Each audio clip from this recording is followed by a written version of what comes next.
ಪ್ರೀತಿಯ ಪ್ರಥಮ PUC ವಿದ್ಯಾರ್ಥಿಗಳೇ, ಎಲ್ಲರಿಗೂ ಕೂಡ ಮತ್ತೊಮ್ಮೆ ನನ್ನ ಯೂಟ್ಯೂಬ್ ಚಾನಲ್ಗೆ ಸ್ವಾಗತವನ್ನು ಕೋರುತ್ತಿದ್ದೇವೆ.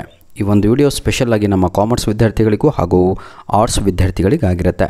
ಸಬ್ಜೆಕ್ಟ್ ಎಕನಾಮಿಕ್ಸ್ ಇದೇ ತಿಂಗಳಿನಲ್ಲಿ ನಡೆದಿರುವಂತಹ first year PUC mid term exam September 2025.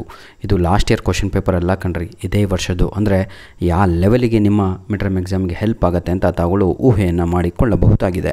ಬನ್ನಿ ಈಗ ಪಾರ್ಟ್ ಎ ನಾವುಗಳು ಉತ್ತರಗಳನ್ನು ನೋಡ್ತಾ ಹೋಗೋಣ. ಮಲ್ಟಿಪಲ್ ಚಾಯ್ಸ್ ಕ್ವಶನ್, ನಿಮಗೂ ಕೂಡ 80 ಅಂಕದ ಪ್ರಶ್ನೆ ಪತ್ರಿಕೆ ಇರುತ್ತೆ. ಮೊದಲನೆಯ ಪಾರ್ಟ್ ಎ ಭಾಗದಲ್ಲಿ MCQsಗಳು ಬರುತ್ತವೆ. Alternative use of resources gives rise to problem of dash ಅಂತ ಇದೆ. First answer is option C, that is choice. Clear? Question number 2. The method of collection of data gives reasonably accurate information in shorter time ಅಂತ ಇದೆ. ಇದಕ್ಕೆ ಸರಿಯಾದ ಉತ್ತರ ಬಂದು option B ಆಗಿರುತ್ತೆ, sample survey ಅಂತ. ಯಾರಾದರೂ ರ್ಯಾಂಕ್ ವಿದ್ಯಾರ್ಥಿಗಳು ಹಾಗೂ ಓದಿದಂಥ ವಿದ್ಯಾರ್ಥಿಗಳು, ಪ್ರಥಮ PUC ವಿದ್ಯಾರ್ಥಿಗಳು ಈ ಒಂದು ವಿಡಿಯೋ ನೋಡ್ತಾ ಇದ್ದರೆ ಏನಾದರೂ ಉತ್ತರಗಳು ತಪ್ಪಿದ್ದಲ್ಲಿ ಕಮೆಂಟ್ ಮುಖಾಂತರ ತಿದ್ದಬಹುದಾಗಿದೆ. The method in which lower limit of a class is equal to upper limit of its previous class is known as dash ಅಂತ ಇದೆ. ಮೂರನೆಯ ಪ್ರಶ್ನೆಗೆ ಸರಿಯಾದ ಉತ್ತರ ಬಂದು ಎಕ್ಸ್ಕ್ಲೂಸಿವ್ ಮೆಥಡ್ ಅನ್ನುವಂಥದ್ದು 100% ಸರಿಯಾದ ಉತ್ತರ ಆಪ್ಷನ್ ಬಿ ಆಗಿರುತ್ತೆ. Question number 4. Free and compulsory education act for the children in the age of group 6 to 14 years enacted in the year dash ಅಂತ ಇದೆ. ನಾಲ್ಕನೆಯ ಪ್ರಶ್ನೆಗೆ 2009, that is option D is the right answer, is option D. Question number 5. GST came into effect from dash ಅಂತ ಇದೆ. ಇದಕ್ಕೆ ಸರಿಯಾದ ಉತ್ತರ 1 July 2017 ಅನ್ನುವಂಥದ್ದು ಸರಿಯಾದ ಉತ್ತರ ಆಗಿರುತ್ತೆ. ವಿದ್ಯಾರ್ಥಿಗಳೇ, ಇಲ್ಲಿ ಕಾಣುತ್ತಿರುವಂಥದ್ದು ಇದು ನಮ್ಮ ಮೇಲ್ ID ಆಗಿರುತ್ತೆ. ನಮ್ಮ ಮೇಲ್ IDಗೆ ತಮ್ಮ ಬಳಿ ಇರುವಂತಹ ಪ್ರಶ್ನೆ ಪತ್ರಿಕೆ ಮಿಡ್ ಟರ್ಮ್ ಎಕ್ಸಾಮ್ ಆದ ತಕ್ಷಣ ಅದನ್ನು ಕಳುಹಿಸಿಕೊಟ್ರೆ ತುಂಬ ಹೆಲ್ಪ್ ಆಗುತ್ತೆ. ಧನ್ಯವಾದಗಳು. ದಯವಿಟ್ಟು ನಮ್ಮ ವಿಡಿಯೋಸ್ಗಳನ್ನು ನಿಮ್ಮ ಫ್ರೆಂಡ್ಸ್ಗಳಿಗೆ ಶೇರ್ ಮಾಡಿ. ಫಿಲ್ ಇನ್ ದ ಬ್ಲ್ಯಾಂಕ್ಸನ್ನು ನೋಡೋಣ. ಈಗ ನಿಮಗೂ ಕೂಡ 5 ಫಿಲ್ ಇನ್ ದ ಬ್ಲ್ಯಾಂಕ್ಸ್ ಬರುತ್ತೆ ಎಕ್ಸಾಮಿಗೆ. ದಿ ತಪಸ್ ಮಂಜೋದಾರ್ ನೋಡಿ, committee was appointed by the government of India in the year dash. ಸರಿಯಾದ ಉತ್ತರ 1998, 1998 is the right answer. Question number 7. WTO was founded in dash. Question number 7 right answer is 1995, 1995. Question number 8. Arithmetic line graph is also called as dash ಅಂತ ಇದೆ. ಹಾಗೆ ಇದನ್ನು ಇನ್ನೊಂದು ಹೆಸರು ಏನು ಅಂತ. ಇದಕ್ಕೆ ಸರಿಯಾದ ಉತ್ತರ ಟೈಮ್ಸ್ ಸೀರೀಸ್ ಅನ್ನುವಂಥದ್ದು ಸರಿಯಾದ ಉತ್ತರ. ನಾನು ನಿಮಗೆಲ್ಲರಿಗೂ ಕೂಡ ಒಂದು ಪ್ರಶ್ನೆ ಪತ್ರಿಕೆ ಅಪ್ಲೋಡ್ ಮಾಡಿ ಕೊಟ್ಟಿದ್ನಲ್ವಾ, ಅದರಲ್ಲಿ ಎಲ್ಲ ಪ್ರಶ್ನೆಗಳು PYQs ಅಂತ ಹೇಳಿದರೆ ಪ್ರೀವಿಯಸ್ ಇಯರ್ ಕ್ವಶನ್ ಪೇಪರಲ್ಲಿ ಬಂದಿದ್ದಾವೆ, ನೋಡಿಕೊಳ್ಳಬಹುದು. Question number 9. Frequency distribution of ಏನಿದು discrete variable is called dash ಅಂತ ಇದೆ. ಇದಕ್ಕೆ frequency array is the right answer, is frequency array. Question number 10. The quarterly journal of NSSO ಅಂತ ಇದೆ ಅಲ್ವಾ,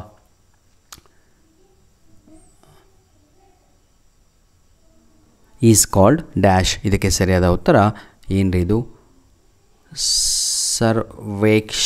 ಸರ್ವೇಕ್ಷಣ ಅಂತ ಇದೆ ಅಲ್ವಾ, ಅದು ಸರಿಯಾದ ಉತ್ತರ ಆಗಿರುತ್ತೆ. ಈಗ ಥರ್ಡ್ ಮೇನ್ ಕ್ವಶನ್ ಕಡೆಗೆ ನಾವು ಹೋಗ್ತಾ ಇದ್ದೇವೆ. Match the following 5 mark pilot survey ಅಂತ ಇದೆ. ಇದಕ್ಕೆ ಸರಿಯಾದ ಉತ್ತರ ಪ್ರೀತಿಯ ವಿದ್ಯಾರ್ಥಿಗಳೇ right answer is pre testing of questionnaires is the right answer. Question number 12. Land reformers. ಇದಕ್ಕೆ ಸರಿಯಾದ ಉತ್ತರ change in ownership of land. Question number 13. FDI. Right answer is foreign direct investment is the right answer.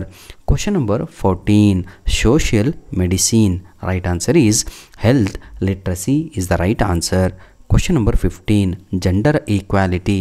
Right answer is ಹೇಳಿ ನೋಡೋಣ, A positive development. ಹೌದಲ್ವಾ, ಸಮಾಜದಲ್ಲಿ ಒಂದು ಧನಾತ್ಮಕವಾದ ಬೆಳವಣಿಗೆಯನ್ನು ನಾವು ಕಾಣಬಹುದು. ಯಾವಾಗ ಜೆಂಡರ್ ಈಕ್ವಾಲಿಟಿಯನ್ನು ಕೊಟ್ಟಾಗ, ನಿಮ್ಮ ಅಕ್ಕಂದಿರಿಗೆ, ತಾಯಿಯಂದಿರಿಗೆ, ನಿಮ್ಮ ಹೆಂಡತಿರಿಗೆ, ನಿಮ್ಮ ಮಗಳಿಗೆ. ಹೌದಲ್ವಾ. ಬನ್ನಿ, answer the following questions in a word ಅಂತ ಇದೆ. What is economics according to Alfred Marshall ಅಂತಲೇ ಕ್ಲಿಯರಾಗಿ ಕೇಳಿದ್ದಾರೆ.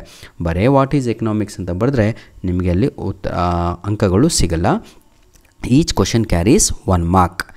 ಆಲ್ಫರ್ಡ್ ಮಾರ್ಷಲ್ ರವರ ಪ್ರಕಾರ ಅಂತ ಹಾಗಿದ್ರೆ ಇವ್ರು ಏನು ಹೇಳ್ತಾರೆ, ವಾಟ್ ಈಸ್ ಎಕನಾಮಿಕ್ಸ್ ಅಂತ ಹೇಳಿದರೆ, the study of Mankind in the ordinary business of life is called economies ಅಂತ. ಆ್ಯಕ್ಚುಲಿ ಇದಕ್ಕೆ ಬಹಳ ದೊಡ್ಡ ಡೆಫಿನಿಷನ್ನು ಅವರು ಹೇಳಿದ್ದಾರೆ. ಏನು ಅಂದರೆ, study of Mankind in the ordinary business of life it economies that part of individual and social action which is most closely connected with the attainment of use of the material requisites of well-being is called economics according to Alfred Marshall. Clear?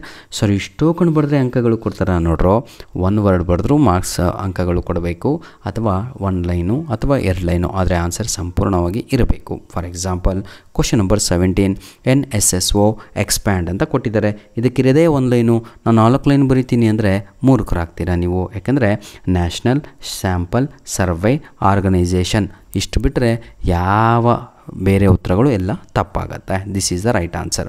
Question number 18 what do you mean by occupational structure ಅಂತ ಇದೆ. ಭಾಳ easy ಅಲ್ವಾ?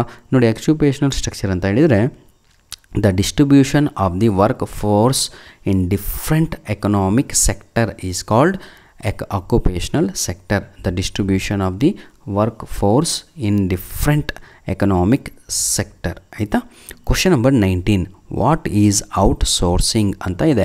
Question number 19ಕ್ಕೆ outsourcing means contracting out business process or services to external agencies or companies to reduce ಏನಿದು ನೋಡಿ cost and improve efficiency is called outsourcing. Clear? ಅದನ್ನು ಸ್ವಲ್ಪ ಗಟ್ಟಿ ಹೊಡಿಬೇಕು. ಇದು ಬಹಳ ಈಸಿ. ಎಕ್ಸ್ಪ್ಯಾಂಡ್ NCERT ಅಂತ ಇದೆ. ಆ ಕಡೆ ಹೋಗಪ್ಪ. ಎಕ್ಸ್ಪ್ಯಾಂಡ್ NCERT ಅಂತ ಇದೆ. ಭಾಳ ಈಸಿ ಅಲ್ವಾ? National council of educational research and training is called NCERTಯನ್ನು ಎಕ್ಸ್ಪ್ಯಾಂಡ್ ಮಾಡಿ ಅಂತ ಕೇಳಿದರೆ ಅಷ್ಟೇ. ವಾಟ್ ಈಸ್ NCERT ಅಂತ ಕೇಳಿಲ್ಲ. ಇದರ ಬದಲಿಗೆ ನಿಮಗೆ DSERT ಇದ್ದರೆ ಪೋರ್ಷನ್ಗೆ ಅದು ಕೇಳ್ತಾರೆ, ಅಥವಾ SCERT ಇದೆ ಅದು ಕೂಡ ಕೇಳುವ ಸಾಧ್ಯತೆ ಇರುತ್ತೆ. ಹೌದಲ್ವಾ? ಈಗ ಮುಂದಿನ ಭಾಗ ನಾವು ನೋಡೋದಾದರೆ ಪಾರ್ಟ್ B ಸ್ಟಾರ್ಟ್ ಆಗುತ್ತೆ. ಪಾರ್ಟ್ A ಸಂಪೂರ್ಣವಾಗಿ ನಿಮಗೆ 20 ಮಾರ್ಕ್ಸಿಗಿರುತ್ತೆ ವಿದ್ಯಾರ್ಥಿಗಳೇ. ನಿಮಗೆ ಪಾಸಿಂಗ್ ಮಾರ್ಕ್ಸ್ ಬಂದು 24 ಇರುತ್ತೆ. ಪಾಸ್ ಆಗಲಿಕ್ಕೆ ಅಂತ ದಯವಿಟ್ಟು ಎಕ್ಸಾಮ್ ಬರೀಬೇಡಿ. ಮಿಡ್ ಟರ್ಮ್ ಎಕ್ಸಾಮ್ ಬರೆದ್ರೂ ಆ್ಯನ್ಯುವಲ್ ಎಕ್ಸಾಮ್ ಬರೀಲಿಕ್ಕೆ ಬಿಡ್ತಾರೆ, ಬರೀಲಿಲ್ಲ ಅಂದರೂ ಬಿಡ್ತಾರೆ, ಆದರೆ ಇಂಟರ್ನಲ್ ಮಾರ್ಕ್ಸು ಕಡಿಮೆ ಆಗ್ತಾ ಹೋಗುತ್ತೆ. ಹಾಗಾಗಿ ನಾನು ಹೇಳುವಂಥದ್ದು ಇಷ್ಟೇ ನಿಮಗೆ, ಆಯಿತಾ? ಇವೆಲ್ಲ ಪ್ರಶ್ನೆಗಳನ್ನು ಗಟ್ಟು ಹೊಡೆದು ರೆಡಿಯಾಗಿ ಎಕ್ಸಾಮಿಗೆ ಹೋಗುವ ಮುನ್ನ ಈ ಕ್ವಶನ್ ಪೇಪರನ್ನು ರೆಡಿಯಾಗಿ ಹೋಗಿ. ಆನ್ಸರ್ ಏನಿ ನೋಡಿ, ಅಲ್ಲಿ ಯಾವುದಿದು 2 ಮಾರ್ಕ್ಸ್ ಕ್ವಶನ್ಸು ಕಂಪ್ಲೀಟ್ ಆಯಿತು. ಮತ್ತು ಈ ಕಡೆ ನಾವು ಏನಂತೀರ 2 ಮಾರ್ಕ್ಸ್ ಕ್ವಶನ್ಸನ್ನು ನೋಡ್ಬೋದು. ಯಾಕಂದರೆ ನಿಮಗೆ ಮೈಕ್ರೋ ಎಕನಾಮಿಕ್ಸ್ ಹಾಗೂ ಮ್ಯಾಕ್ರೋ ಎಕನಾಮಿಕ್ಸ್ ಅಂತ 2 ಇದೆ. ಇದು ನಮ್ಮ ಮೇಲ್ ಐಡಿ ಕಣ್ರಪ್ಪ, ಬ್ಲ್ಯಾಕ್ ಇಂಕಲ್ಲಿ ಕಾಣ್ತಾ ಇದೆ ಅಲ್ವಾ? ಈ ಒಂದು ಮೇಲ್ ಐಡಿಗೆ ತಮ್ಮ ಬಳಿ ಇರುವಂತಹ ಪ್ರಶ್ನೆ ಪತ್ರಿಕೆಗಳು ಯಾವುದು, ನಿಮ್ಮ ಫಸ್ಟ್ ಯೂನಿಟ್ ಟೆಸ್ಟು ಹಾಗೂ ನಿಮ್ಮ ಮಿಡ್ ಟರ್ಮ್ ಎಕ್ಸಾಮ್. ದಯವಿಟ್ಟು ಯಾರೆಲ್ಲ ಕಳಿಸಿಲ್ವೋ ಅಂಥ ವಿದ್ಯಾರ್ಥಿಗಳು ಹೊಸದಾಗಿ ನೋಡ್ತಾ ಇದ್ದರೆ ಅವರು ಕಳಿಸಿಕೊಡಿ ಅಂತ ನಿಮ್ಮಲ್ಲಿ ರಿಕ್ವೆಸ್ಟನ್ನ ಮಾಡಿಕೊಳ್ತಿದ್ದೇವೆ. God bless you all. ನೋಡಿ ವಿದ್ಯಾರ್ಥಿಗಳೇ, ನಮಗೆ ಎಕನಾಮಿಕ್ಸ್ ಕ್ವಶನ್ ಪೇಪರ್ ಹಾಕಬೇಕು, ಇನ್ನೊಂದು ಹಾಕಬೇಕು ಅಂತ ಉದ್ದೇಶ ನನ್ನ ಯೂಟ್ಯೂಬ್ ಚಾನಲಿನಿಂದಲ್ಲ. ನನ್ನ ಯೂಟ್ಯೂಬ್ ಚಾನಲಿನ ಗುರಿ ಏನು ಅಂತ ಹೇಳಿದರೆ, ಯಾವುದೇ ಕಾರಣಕ್ಕೂ ಯಾರೂ ಕೂಡ ಇಂಗ್ಲೀಷಲ್ಲಿ ಫೇಲ್ ಆಗಬಾರ್ದು, ಯಾವುದೇ ಕಾರಣಕ್ಕೂ ಯಾರೂ ಕೂಡ ಇಂಗ್ಲೀಷಲ್ಲಿ ಕಡಿಮೆ ಅಂಕಗಳನ್ನು ತೆಗಿಬಾರ್ದು, ಯಾರೂ ಕೂಡ ಇಂಗ್ಲೀಷು ಡಿಫಿಕಲ್ಟ್ ಅಂತ ಹೇಳಬಾರ್ದು. ಅಂಥ ವಿದ್ಯಾರ್ಥಿಗಳಿಗಾಗಿ ಅಂತಲೇ ನಮ್ಮ ಯೂಟ್ಯೂಬ್ ಚಾನಲನ್ನು ರೆಡಿ ಮಾಡಿರುವಂಥದ್ದು. ದಯವಿಟ್ಟು ನಮ್ಮ ವಿಡಿಯೋಸ್ಗಳನ್ನು ನಿಮ್ಮ ಫ್ರೆಂಡ್ಸ್ಗಳಿಗೆ ಶೇರ್ ಮಾಡಿ. ಯಾರೆಲ್ಲ ವೀಕ್ ಇದ್ದಾರೋ, ಯಾರು ಫೇಲ್ ಆಗ್ತೀನಿ ಅಂದ್ಕೊಂಡಿದ್ದಾರೋ, ಸೆಕೆಂಡ್ ಇಯರ್ PUC ವಿದ್ಯಾರ್ಥಿಗಳಾಗಿರ್ಬೋದು, ಫಸ್ಟ್ ಇಯರ್ ಆಗಿರ್ಬೋದು, ಅಂಥವ್ರಿಗೆ ಕೊಡಿ ಸರ್. ಖುಷಿಯಾಗಿ ಅವರು ಆಯಿತಾ ಎಕ್ಸಾಮಲ್ಲಿ ಬರೆದು ನಿಮ್ಮನ್ನು ನೆನೆಸಲಿ. ಯಾಕಂದರೆ ನೀವು ನಮ್ಮ ಚಾನಲನ್ನು ರೆಕಮೆಂಡ್ ಮಾಡಿರ್ತೀರ. ನನಗಿಂತ ವ್ಯಾಲ್ಯೂ, ನನಗಿಂತ ಮರ್ಯಾದೆ ನಿಮಗೆ ಅವರು ಕೊಡ್ತಾರೆ. ಯಾಕಂದರೆ ನೀವೇ ಅಲ್ವಾ ಮಾರ್ಗದರ್ಶನ ನೀಡುವವರು ಬೇಕಾಗಿರುವಂಥದ್ದು ಈಗ ಒಂದು ಕಾಲದಲ್ಲಿ ಯಾರೂ ಸಿಗಲ್ಲ. ಧನ್ಯವಾದಗಳು. ನಿಮ್ಮ ಪ್ರೀತಿ ವಿಶ್ವಾಸ ಸದಾ ನಮ್ಮ ಜೊತೆ ಹೀಗೆ ಇರಲಿ ಅಂತ ಹೇಳ್ತಾ ವಿಡಿಯೋನ ಇಲ್ಲಿಗೆ ಮುಗಿಸ್ತಾ ಇದ್ದೇನೆ. God bless you all. ಇವೆಲ್ಲ ಕೆಲವೊಂದು ಪ್ರಶ್ನೆಗಳು ನಿಮಗೆ ಯಾವುದು ಪಾರ್ಟ್ E ಅಂತ ಇದಲ್ವಾ, ಪ್ರಾಜೆಕ್ಟ್ ಓರಿಯೆಂಟೆಡ್ ಕ್ವಶನ್ಸ್ ಅಂತ ಬರುತ್ತಲ್ವ, ಇದು ಫಿಕ್ಸ್ ಕ್ವಶನ್ಸ್ ಆಗಿರ್ತವೆ. ಇಂಥ ಪ್ರಶ್ನೆಗಳನ್ನು ತಾವುಗಳು ಬಿಡದೆ ಕಲಿಯಬೇಕು. ಧನ್ಯವಾದಗಳು. ಸದಾ ಸಂತೋಷವಾಗಿರಿ ಮಕ್ಕಳೇ. ಫಸ್ಟ್ ಹೆಲ್ತ್ ಈಸ್ ವೆಲ್ತ್ ಅಂತಲೇ ಹೇಳ್ತೀವಿ. ಚೆನ್ನಾಗಿ ತಿಂದು ಆರೋಗ್ಯವನ್ನು ಚೆನ್ನಾಗಿ ಇಟ್ಟುಕೊಳ್ಳಿ ಅಂತ ಹೇಳ್ತಾ ವಿಡಿಯೋನ ಇಲ್ಲಿಗೆ ಮುಗಿಸ್ತಾ ಇದ್ದೇವೆ. ದಯವಿಟ್ಟು ಒಂದು ಲೈಕನ್ನು ಪ್ರೆಸ್ ಮಾಡಿ ಸರ್, ಕೊಡಿ ನಮಗೆ ಈ ಒಂದು ವಿಡಿಯೋಗೆ. ಹಾಗೂ ಲೈಕ್ ಪ್ರೆಸ್ ಮಾಡಿದ ತಕ್ಷಣ ಕಮೆಂಟಲ್ಲಿ ಹೈಪ್ ಅಂತ ಬರುತ್ತೆ, ಆ ಪಾಯಿಂಟ್ಸ್ ಕೂಡ ಕ್ರೆಡಿಟ್ ಮಾಡ್ತೀರಾ ಅಂತ ನಂಬಿಕೆಯಲ್ಲಿ ಈ ಒಂದು ವಿಡಿಯೋನ ಮುಗಿಸ್ತಾ ಇದ್ದೇನೆ. ಧನ್ಯವಾದಗಳು. All the best for your mid term exam.